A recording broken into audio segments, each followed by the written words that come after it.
Welcome back to my channel. That was chapter number 4।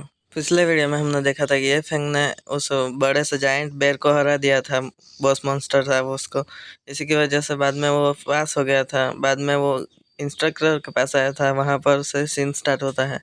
यहाँ पर instructor ये Feng से कह रही है कि तुमने भले ही इस टेस्ट को पार कर दिया, लेकिन ये बहुत ही बड़ी प्रॉब्लम हो सकती थी। अगर तुम वहाँ पर जाकर मर जाते तो यहाँ पर एकेडमी का नाम खराब हो सकता था, इसलिए आगे से ध्यान रखना। इंस्ट्रक्टर की बातें सुनने के बाद ये फेंग भी कहता है कि इंस्ट्रक्टर मैं समझ गया, आपका थैंक यू इसके बारे में। तभी वो इंस्ट्रक्टर फिर से ये फेंग से कहते हैं कि फाइनल इंस्ट्रक्टर इंटरव्यू बाद में शुरू होने वाला है एक ऑडिटोरियम में, तो तुम वहाँ पर पहुँच जाना। पहले जाकर तुम थोड़ा सा रेस्ट कर लो। इतना सुनने के बाद ये फेंग भी वहाँ से चला जाता है। तभी वो इंस्ट्रक्टर ये फेंग के बारे में सोचते हुए अपने माइंड में कहते हैं कि आई होप अभी के लिए तो ये बच्चा समझ जाए, लेकिन ये एकेडमी में घुसने के लिए इतना ज़्यादा रश करना बहुत ही गलत बात हो सकती है इसके लिए। बाद में ये फेंग को दिखाया जाता है जो कि अपने सामान को लेने के बाद वहाँ से जा रहा होता है। तभी उसे अपने पीछे कुछ लोग महसूस होते हैं। वो जान चुका था कि उसके कोई लोग पीछा कर रहे हैं। बाद में वो अपने मैजिक सर्कल को ओपन करने के बाद वहाँ से कुछ करता है। यहाँ पर उसका पीछा करने वाले तीनों बंदे आपस में बात कर रहे होते हैं कि उस बंदे ने इतनी आसानी से कैसे उस डंजन को पार कर लिया। शायद वो छुप कर बैठा होगा, सही टाइम पे वो शायद बॉस वीक हो गया होगा, उसकी वजह से उसने उसको हरा दिया। ये वाली सारी बातें कर रहे होते हैं। तभी एक बंदा कह रहा है जल्दी करो, उसको पकड़ लो ताकि हम उसका सामान लूट सकें। इतना कहने के बाद वो सारे के सारे लोग उस ये फेंग के सामने आ जाते हैं और कहते हैं ए फार्मर, तुम रुक जाओ यहाँ पर, और तुम्हारे पास जो भी सामान है उसे हम सभी को दे दो। इतना कहने के बाद वो अजीबोगरीब पोज बनाने लगते हैं। वो सभी लोग ये फेंग के सामने आने के बाद अजीबोगरीब पोज बनाने के बाद वो सभी लोग ये फेंग को कहते हैं कि हमें वो तुम्हारे पास जो भी सामान है उसको हमको दे दो, और स्मार्ट बनने की कोशिश मत करो वरना तुम मारे जाओगे यहाँ पर। ये फेंग कहता है कि यहाँ पर और भी बहुत सी ज़्यादा कैंडिडेट थे, तो तुमने मुझे ही क्यों चूज़ किया। तभी वो दांतों वाला बंदा कहता है कि तुमको क्या सच में नहीं पता कि हमने तुम्हें क्यों चूज़ किया।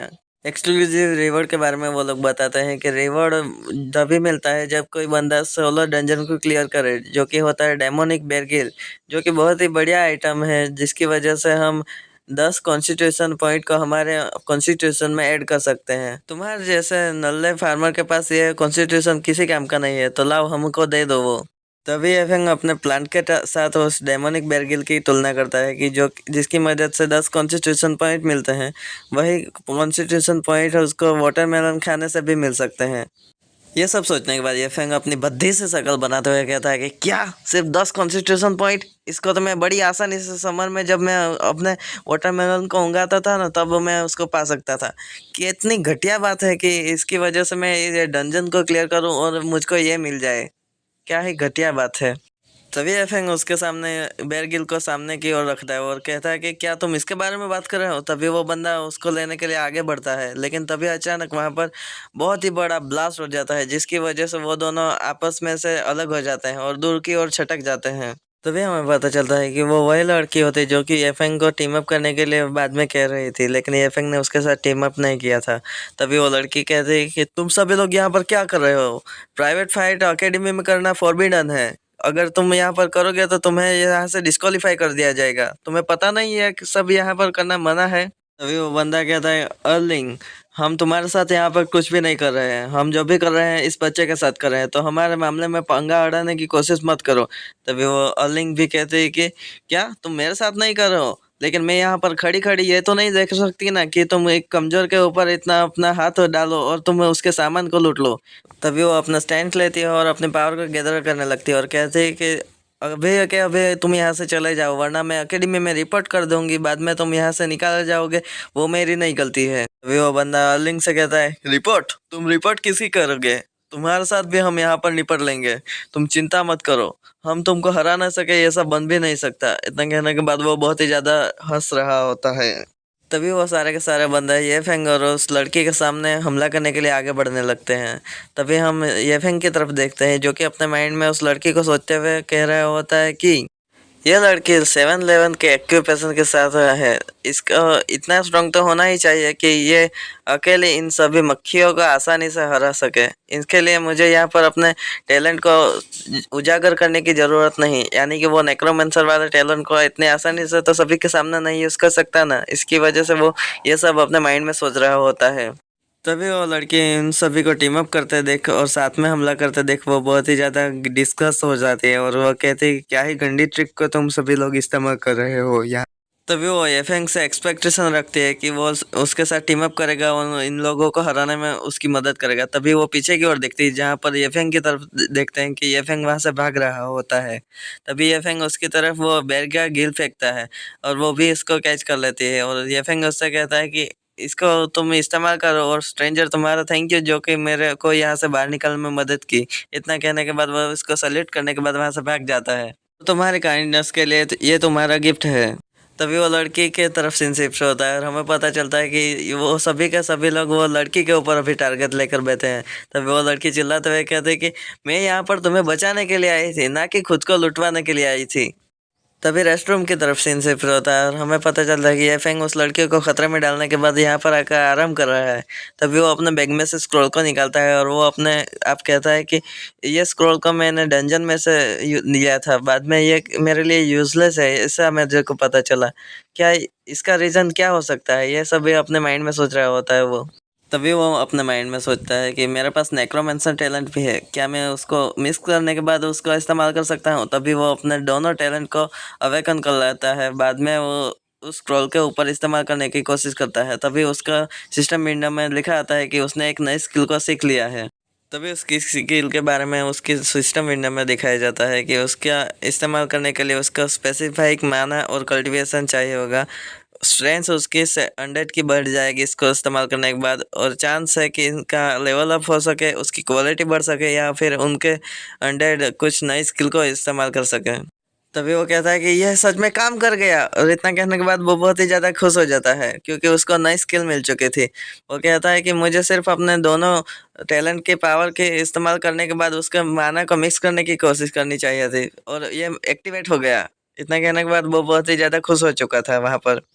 बाद में वो अपने नए स्किल का इस्तेमाल करने के लिए अपने अनडेड को समन कर लेता है। बाद में वो अपने ग्रीन एनर्जी, अपने प्लांट वाला एनर्जी को इस्तेमाल करता है अपने अनडेड के ऊपर, जिसकी वजह से उसके अनडेड में लेवल का फ़र्क पड़ता है। वो 6 से बढ़कर 8 हो चुका था, ये यूए का लेवल 6 से बढ़ने के बाद 8 हो चुका है और डेमोनिक हॉर्नबेल का लेवल 7 से बढ़कर 9 हो चुका है। बाद में डेमोनिक हॉर्न लिजार्ड का लेवल बढ़ के 5 से 6 और 7 हो चुका है।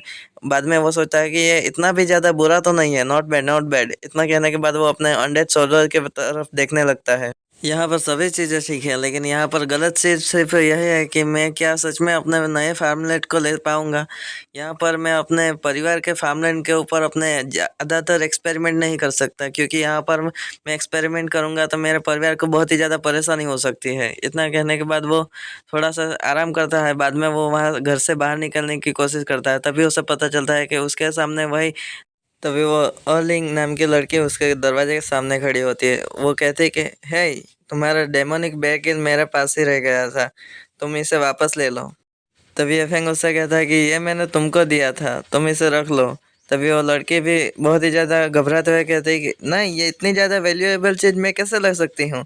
तभी एफेंग उसके बारे में सोचते हुए कहता है कि ये मैं एक वाटरमेलन खा के ही गेन कर सकता हूँ 10 कॉन्स्टिट्यूशन, इसको लेकर मैं क्या करूँगा। इतना कहने के बाद वो बहुत ही ज़्यादा भद्दी शक्ल बना लेता है अपने माइंड में। तभी एफेंग उससे कहता है कि तुम सभी लोग इतना ज़्यादा ट्रेस चीज को इतना ज़्यादा अच्छे तरीके से ट्रीट क्यों कर रहे हो कि ये बहुत ही ज़्यादा वैल्यूएबल है।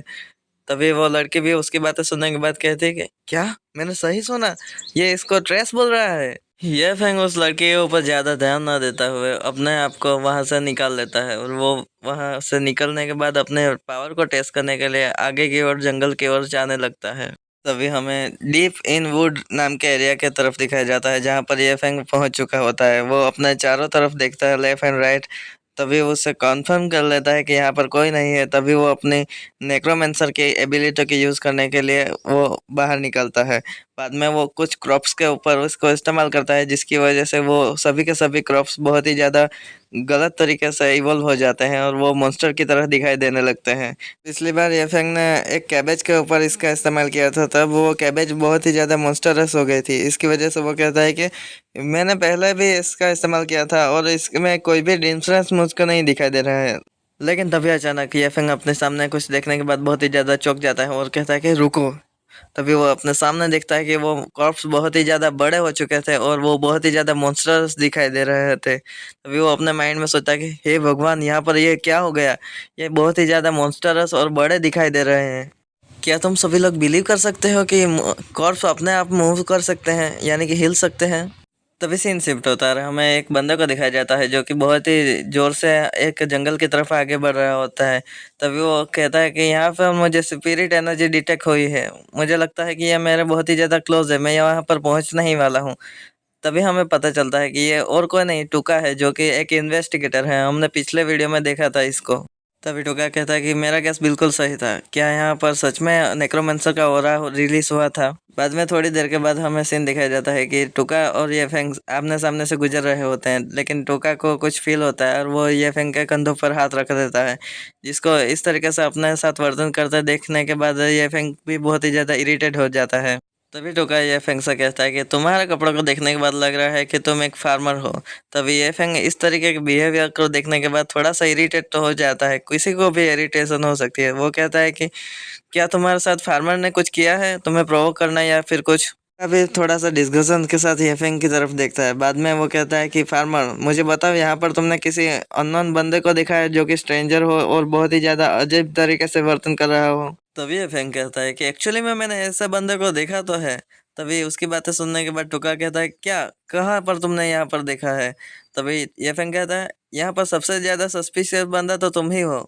यह फेंग की इस तरीके की बातें सुनने के बाद टुका भी बहुत ही ज़्यादा गुस्से में आ जाता है और वो कहता है, तुम्हारी हिम्मत कैसे हुई मुझे ऐसे तरीके से ह्यूमिलेट करने की? तुम जानते भी मैं कौन हूँ? मैं हूँ इलाइट ऑफ द सनविल एकेडमी का, और मैं नेफ्यू हूँ आयरन ड्यूक लायन का।